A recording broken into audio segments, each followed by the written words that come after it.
The world is going to have a new monetary system in this decade that we're in. We're going to experience this huge deflationary crash around the world, and people will just lose confidence in currency.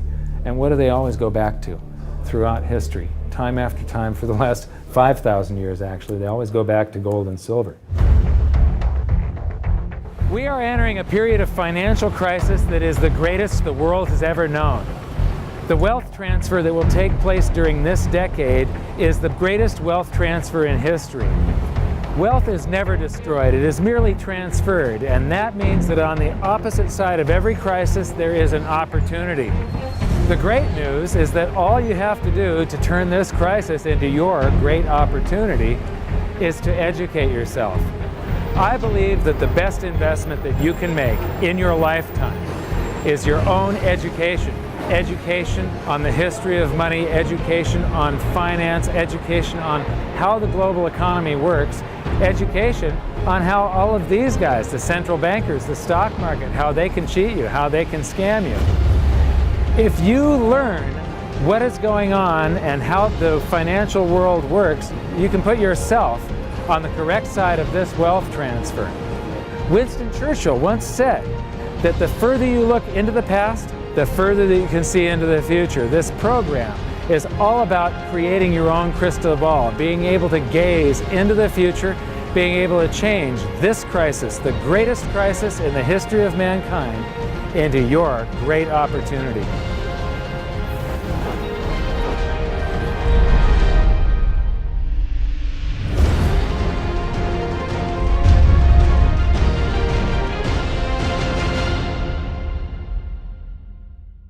So it all started back in 1999 when my sister and I hired a financial planner to help my mother with her assets, and we gave him control of the family's assets, and in the next year and a half he lost 50% of what she had. You know, he would come to us every 6 months, we'd have a meeting, and he'd have this smile on his face, just ear to ear smile, going, "We did really well. The S&P lost 24% and you only lost 18."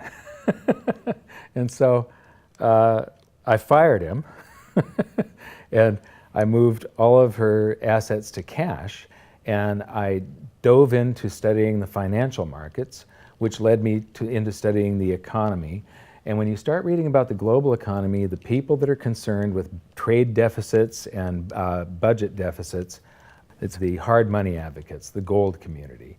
And once I started reading them, they also write about monetary history, and then I really fell in love. Because monetary history just repeats and repeats over and over again, echoing all the way back to the beginnings of civilization.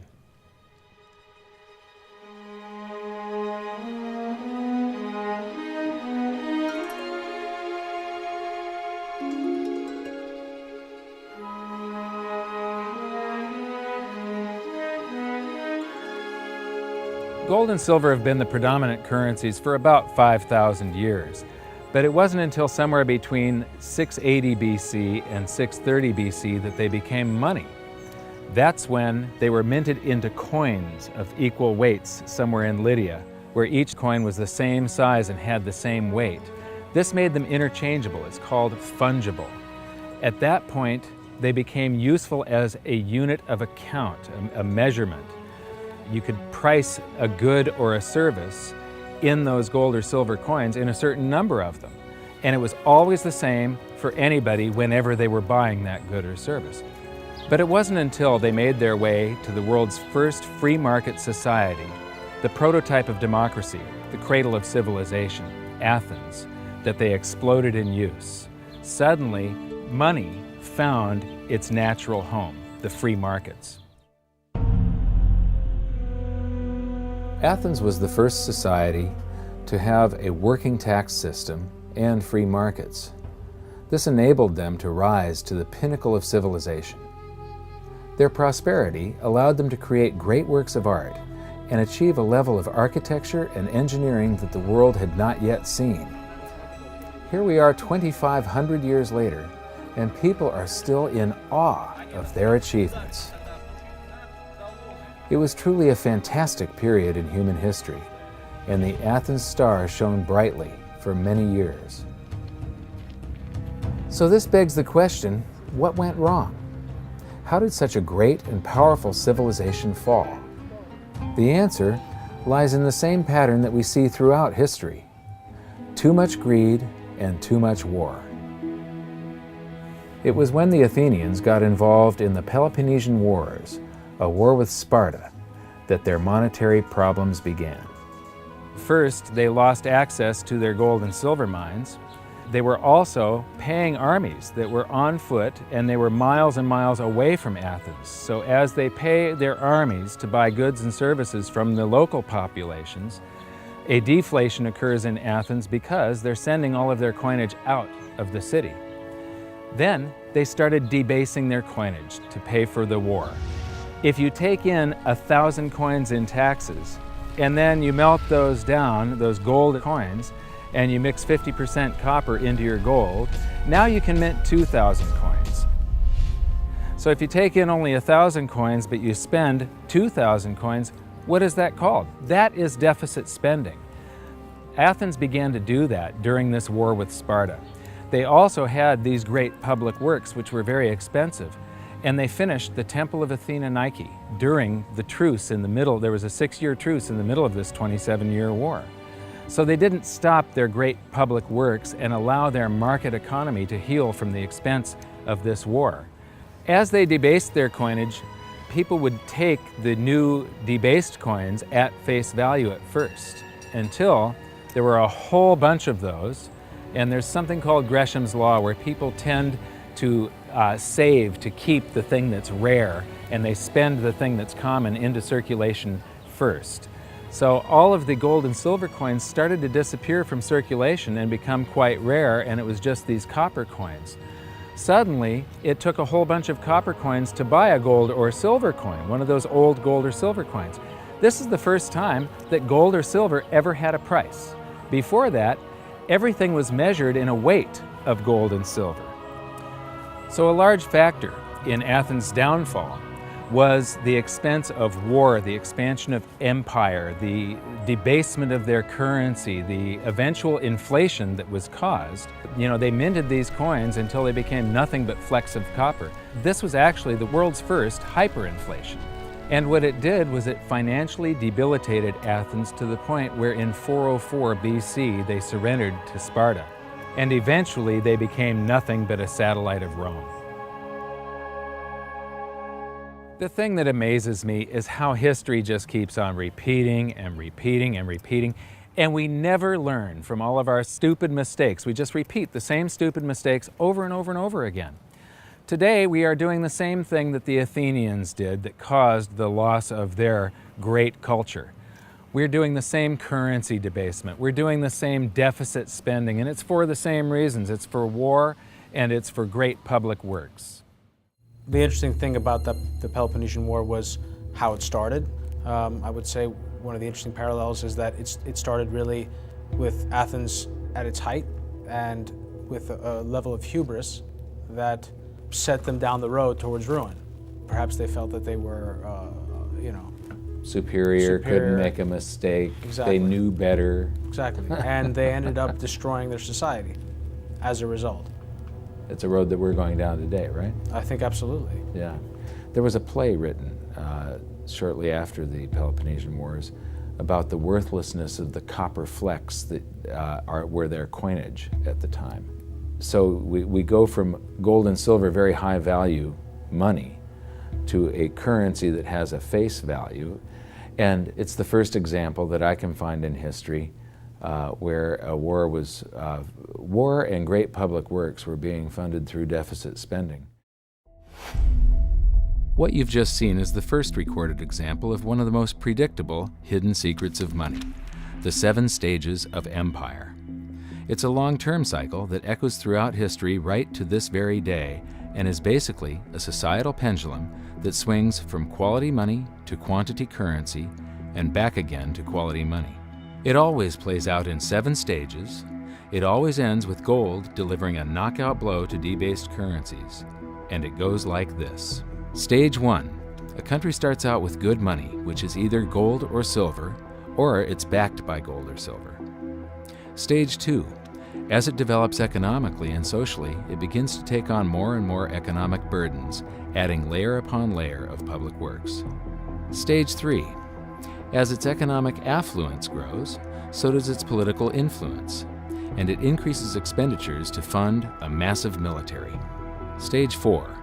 Eventually, it puts its military to use, and expenditures explode.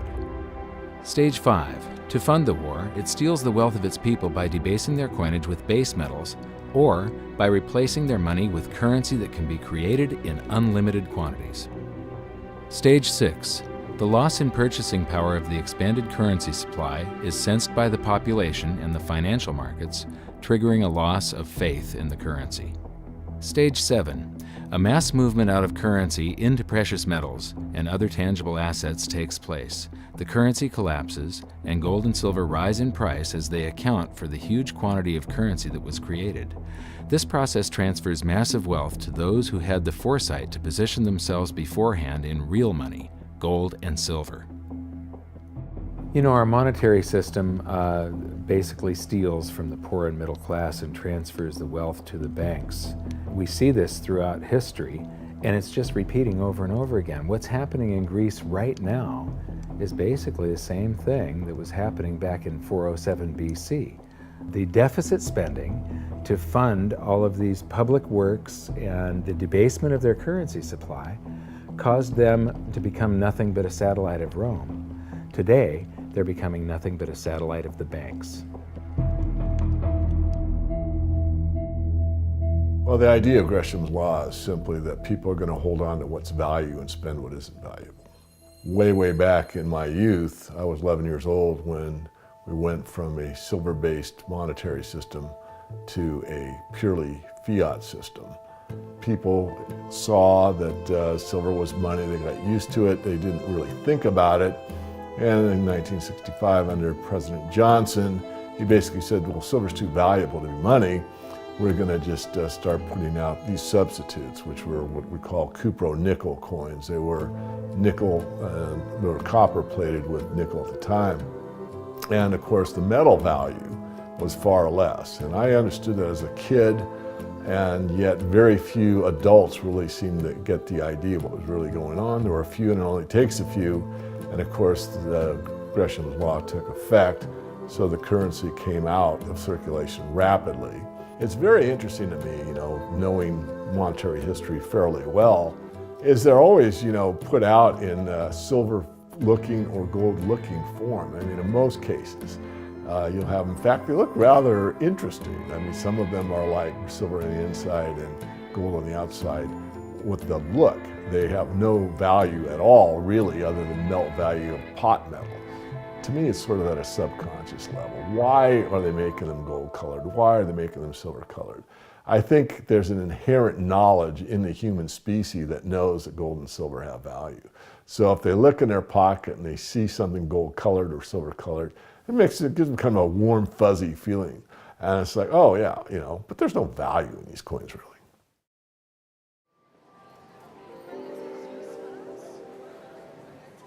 The next question is, how does this affect you? My next stop was in London, where I'd been asked to give a presentation to a group of businessmen. They wanted to understand the reason that gold had surged recently, and I explained to them that to understand gold, you have to understand monetary history. Once you see where we've come from, you can get a much clearer understanding of how the 7 stages of empire are playing out right now. We weren't allowed to show their faces, but we were allowed to film my presentation. So here it is, the last 140 years of monetary history condensed into just 10 minutes. Keep the 7 stages of empire in mind, and as you watch this, see if you can recognize the signs. Everybody thinks the US dollar is still as good as gold, and it hasn't been since 1971. This is the world monetary systems. From 1873, when Germany went on the classical gold standard, where each unit of currency is backed up by an equivalent amount of gold in the treasury. In the United States, $20 bill, $20 gold piece in the vaults. Go into any bank, slap down your currency, which was a receipt for money, a claim check on money, ask for your money, gold and silver, and they would give it to you. So So this shows this is currency, this is money. Otherwise, there was no reason for any government to store gold in their vaults and then print this currency that was backed by gold. This is what gives confidence in that, and it gives governments the ability to start this scam in the first place, where they print these receipts for gold, and then they can print more of them than gold that exists. And that happened when we got to World War I, and all the combatants stopped redemption rights. You could no longer go in the bank and trade your pounds, lira, marks, francs, no longer redeemable in gold, and they lit up the printing presses and started printing like crazy. Then between the wars, they went on something called the gold exchange standard, where currencies would be backed partially by gold. So in the United States, under the Federal Reserve Act of 1913, the Federal Reserve was allowed to put $50 worth of claim checks on gold, currency in circulation, backed up by only $20 worth of gold. So it was a 40% reserve ratio. For every $20 gold piece in the vault, they could put $50 in circulation. We're the dollars of the nation on parade. We're the biggest batch of dollars ever made. Oh, we used to march by millions, but now we march by billions, and maybe we'll be trillions for your dead. We're the dollars. Then we get to 1944. Now, during both wars, Europe paid the U.S. with gold. During World War I, the U.S. didn't get into the war until the very end of it. We didn't really have troops on the ground here in any quantity until the last 6 months of the war. So for the first 4 years or so, we're selling you, you take all of your young men off of the farms and turn them into soldiers. You take your factories that make toasters and they start making machine guns. Your factories that made cars are now building tanks. And so you turn your economy toward war, and all of your consumer goods and your grains had to be imported from the United States, and you paid us with gold. Then in World War II, Hitler starts saber rattling in 1936, annexes Austria in 38, invades Poland in 39. Pearl Harbor wasn't until the end of 1941. We didn't have troops on the ground until, I believe, August of 42. So again, there's like 6 years where you're paying us with your gold and we're selling you stuff.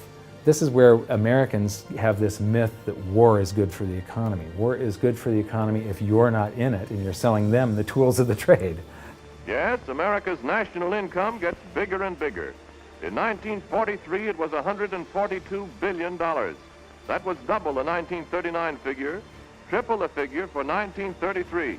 But by the end of World War II, the U.S. had 2/3 of all the world's monetary gold, the central bank gold, and the rest of the world had to share the other third, and Europe had none. So the world monetary system was no longer going to work. It would collapse. But we had made all these loans of dollars to Europe, so Europe was flooded with dollars. And so representatives from around the world met at Bretton Woods, New Hampshire in 1944. They came up with a new world monetary system called the Bretton Woods system, where every currency on the planet, with the exception of just a few, they would be backed by the US dollar, and the US dollar would then be backed by gold at $35 per ounce. This gave confidence to all currencies.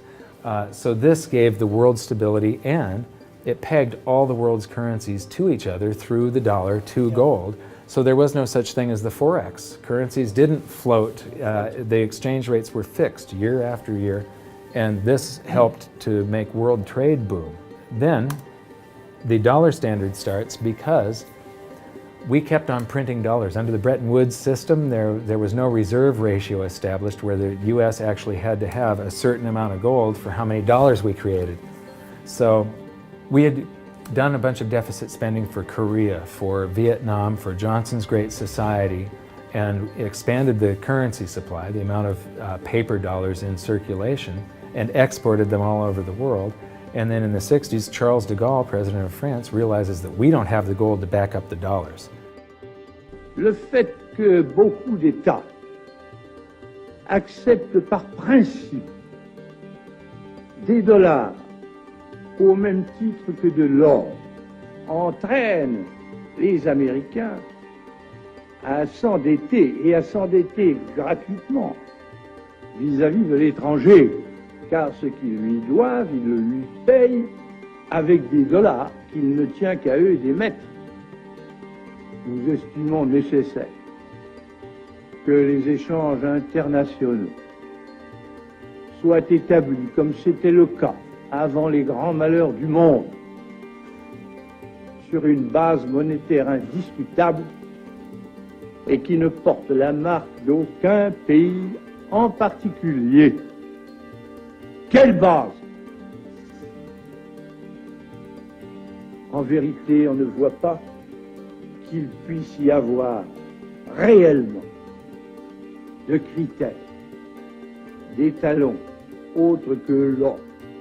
And he starts asking, France asks for their gold and trades in the dollars. And at that point, other countries saw this and start jumping on board. And the US lost 50% of its gold from 1959 to 1971, but we still had in 71 about 12 times more dollars that we had created than there was gold. And this run on the bank, basically, the US now being the bank, this is a giant worldwide bank run, because the US, for the second time, had committed a fraud and created more receipts for gold than there was gold. It's that simple. Then finally the markets sort of sensed this, and Nixon was forced to take us off the gold standard, because if he had paid out gold until it got to zero, once we couldn't pay on some of those dollars, the entire worldwide monetary system would have collapsed. I have directed Secretary Connally to suspend temporarily the convertibility of the dollar into gold or other reserve assets, except in amounts and conditions determined to be in the interest of monetary stability and in the best interest of the United States. In full cooperation with the International Monetary Fund and those who trade with us, we will press for the necessary reforms to set up an urgently needed new international monetary system. And on August 15th, 1971, all the world's currencies became fiat currency. I don't know why the rest of the world didn't rush out and hang him, but they didn't. They just all went along with this.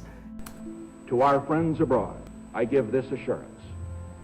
The United States has always been and will continue to be a forward-looking and trustworthy trading partner. There have been thousands upon thousands upon thousands of fiat currencies throughout history, and there isn't one that survived. It is a 100% failure rate. And we started this experiment where all the world's currencies would be fiat currencies simultaneously in 1971.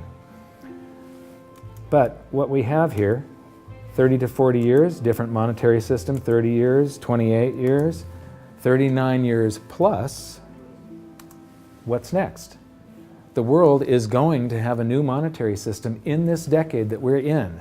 We're going to experience this huge deflationary crash around the world. The world will probably end up on some sort of new monetary system, probably after governments try and print their way out of this and cause hyperinflations of all the currencies, and people will just lose confidence in currency. And what do they always go back to throughout history? Time after time, for the last 5,000 years actually, they always go back to gold and silver. In a world of floating currencies, and that's what all national currencies are today, they bob up and down relative to each other, but they're all sinking relative to gold. That includes the dollar as well as the euro and the British pound and all the others. They're going to continue to lose value, continue to lose purchasing power. Personally, I don't think there's any way of avoiding what is coming. There's no way to fix it right now. There's only a way to either let it wipe you out or to benefit from it. And I want to make sure that it's not just a few of the big investors in the world that are ending up with all the cookies. I want to make sure that there's as many small investors as possible that are benefiting from it, because that's what makes society run. Middle class, small investor. One of the biggest challenges for human beings is that physiologically we are designed to operate in recency. You know, the fight or flight response is literally in my cells, literally. And so that when I'm in the wild, it's about I need to look for something to eat or make sure I don't get eaten. And how that translates into the modern world is that we think only about what's happening immediately in front of us. And so we think a long time is last week. In the world of YouTube and Facebook and instant messaging, we think 3 seconds is a long time. Like, did you get the post already? I already posted it. And the reality is, if you look at history, and I don't mean a week, I don't mean a month, I mean decades, I mean 100 years, I mean a couple of 100 years, I mean more than a couple of 100 years, you can start to see some patterns. You can see some things that are going on because history repeats itself. There are some trends and there are some movements that you can learn from. And you literally have to go outside of your human instincts to look at history, because we just want to focus on right now, because as I said, that's about either eating or being eaten. So we've got to go beyond that, and that means not just focusing on the here and now, but learning some real powerful stuff from what's happened, because there just might be some indicators there as what's going to happen in the future. Now, the 7 stages of empire, just as a reminder, started with sound money, and then a country adds layers of public works and social programs, and then develops a massive military, and then puts that military to use, and to pay for the war, it debases its currency supply, which causes a loss of faith in the currency, which then leads to a currency crisis, and gold does an accounting of the expansion of that fiat currency supply that happened over all those years of the first 5 stages. We are in the 6th and beginning the 7th stage. Gold started the accounting in the year 2001. It was $250 then, but we're still in the very early stages of this. Well, that's right. I think one of the problems with gold is people just don't understand it. I mean, for one thing, it's sort of been banished from the curriculum for 35 years. We have going on 2 generations of academics and scholars who have never studied gold.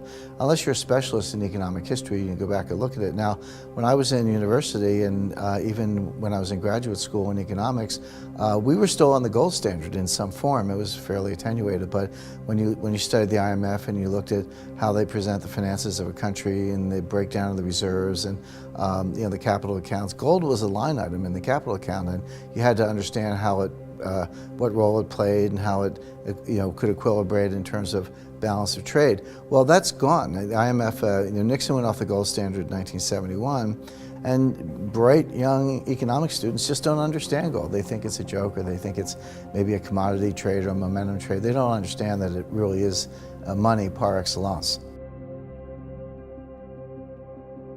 So now we've learned that money was born in roughly 630 BC when it became fungible. It was free markets and sound money that led to Athens' great prosperity. But debasement of their money for deficit spending on war and public works played a large role in their demise. Over the past 140 years, we've debased our own currencies to the point where 2 generations of scholars don't even understand gold. We learned about Gresham's law and that bad money drives out good. In recent history, there has been a new monetary system roughly every 40 years. And we've learned that we are in the 6th stage of the 7 stages of empire. So that's it for this episode. Join us next time when we learn more about the chaotic state of the US dollar standard and how it's going to affect you no matter where you live on the planet. When I wrote my book, I said that we're coming into an era that is going to be the greatest wealth transfer in the history of mankind. Therefore, it's the greatest opportunity in the history of mankind. I've made it my mission to help as many people as possible get through this crisis and to come out on the best side of the wealth transfer. I've just finished filming an exclusive presentation titled How the 7th Stage Will Unfold, where I detail what I'm doing personally to prepare for a range of scenarios. It's available at hiddensecretsofmoney.com as part of your free information toolkit. So my challenge to you for this episode is to try and find a single example in all of monetary history of a crisis that was brought on by too much deficit spending, too much debt, and too much currency debasement being solved by more deficit spending, more debt, and more currency debasement. Until then, good luck, and I'll see you at the bonus presentation at hiddensecretsofmoney.com. Thanks. You bet. There is no other side. You either silver and gold or you're doomed. That's exactly the way the world is always working. That's the way it's working right now. Turn on the television, watch the price of gold. Look at the dollar going down, gold's going up, silver's going up. That's exactly the way it's always worked, and it's always worked that way, and it's working that way now. And why is anyone surprised? Why is it? I'm surprised it's always worked like that. For the past 5,000 years. That's right, 5,000 years in a row, it's worked exactly that way. It's happening that way now. And ooh, wait a minute here. Weird. Beyond weird. Mike Maloney's Hidden Secrets of Money is made possible by the clients of goldsilver.com. Your continued loyalty and support allows us to educate the public on how to both protect themselves and benefit in the turbulent times ahead. To all goldsilver.com customers, thank you. Hidden Secrets of Money would not be possible without you.